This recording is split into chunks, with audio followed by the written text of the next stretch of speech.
தாவேகா 2ஆம் ஆண்டு துவக்க விழாவில் பூத் கமிட்டி மாநாடு விரைவில் நடத்தப்படும் என தாவேகா தலைவர் விஜய் தெரிவித்துள்ளார். 70,000 பூத் கமிட்டி உறுப்பினர்களை நியமிப்பதற்கான பணிகள் குறித்த தகவல்களுடன் மாமல்லபுரத்திலிருந்து இணைகிறார் செய்தியாளர் தாயுமானவன். வணக்கம் தாயுமானவன். தாவேகாவினுடைய 2ஆம் ஆண்டு துவக்க விழா சிறப்பாக நடைபெற்று முடிஞ்சிருக்கு. அதில் பேசும்போது தான் தாவேகா தலைவர் விஜய் விரைவில் பூத் கமிட்டி மாநாடு நடைபெறும் அப்படிங்கிற ஒரு அறிவிப்பை வெளியிட்டிருக்கிறாரு. இதற்காக என்னென்ன பணிகள் அங்கே தயார் செய்யப்பட்டிருக்கு, எப்போ நடைபெற இருக்கிறது, கட்சியினுடைய நிர்வாகிகள் நமக்கு கொடுத்திருக்கக்கூடிய தகவல்கள் என்ன? தமிழக வெற்றி கழகத்தினுடைய 2வது ஆண்டு துவக்க விழா இன்றைய தினம் மாமல்லபுரத்தை அடுத்த பூஞ்சேரி தனியார் நட்சத்திர விடுதியில நடைபெற்றது. தாவேகா தலைவர் விஜய் சரியாக காலை 10 மணிக்கு இந்த விழா அரங்கிற்கு வருகை தந்திருந்தார்.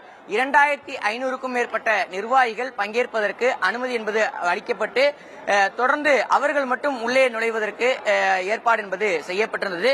குறிப்பாக தாவேகா தலைவர் விஜயுடன் ஜன்சுராஜ் கட்சியினுடைய தலைவராக இருக்கக்கூடிய பிரசாந்த் கிஷோர், அதேபோல் தாவேகாவுடைய தேர்தல் வியூக வகுப்பாளராக இருக்கக்கூடிய ஜான் ஆரோக்கியசாமி, அது மட்டும் இல்லாமல் பொதுச் செயலாளர் ஆனந்த், தேர்தல் பிரிவு பொதுச் செயலாளர் இருக்கக்கூடிய ஆதவ் அர்ஜுனா ஆகியோர் இந்த நிகழ்ச்சியில பங்கேற்றிருந்தார்கள்.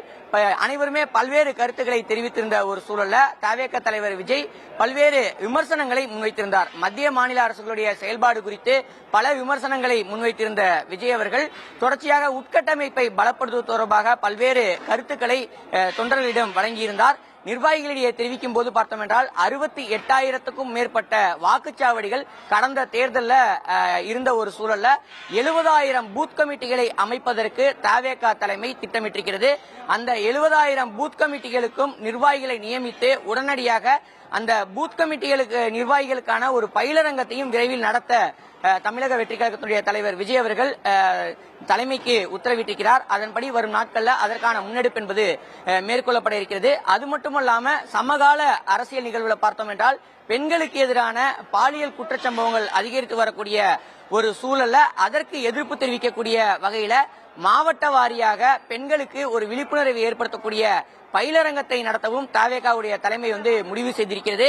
இதனை முன்னெடுக்கக்கூடிய வகையில இன்று நடைபெற்ற கையெழுத்து இயக்கத்தையும் விஜய் அவர்கள் தொடக்கி வைத்திருந்தார். அதன் தொடர்ச்சியாக அனைத்து நிர்வாகிகளும் அந்த கையொப்பத்தை இட்டு அந்த கையெழுத்து இயக்கத்தில் அவர்களும் பங்கெடுத்ததும் குறிப்பிடத்தக்கதாக பார்க்க முடிகிறது. குறிப்பாக இந்த வாக்குச்சாவடி முகவர்களுக்கான பயிற்சி பட்டறை என்பது இன்னும் சில நாட்கள்ல தொடங்க இருப்பதாகவும் தகவல்கள் வெளியாகி இருக்கிறது.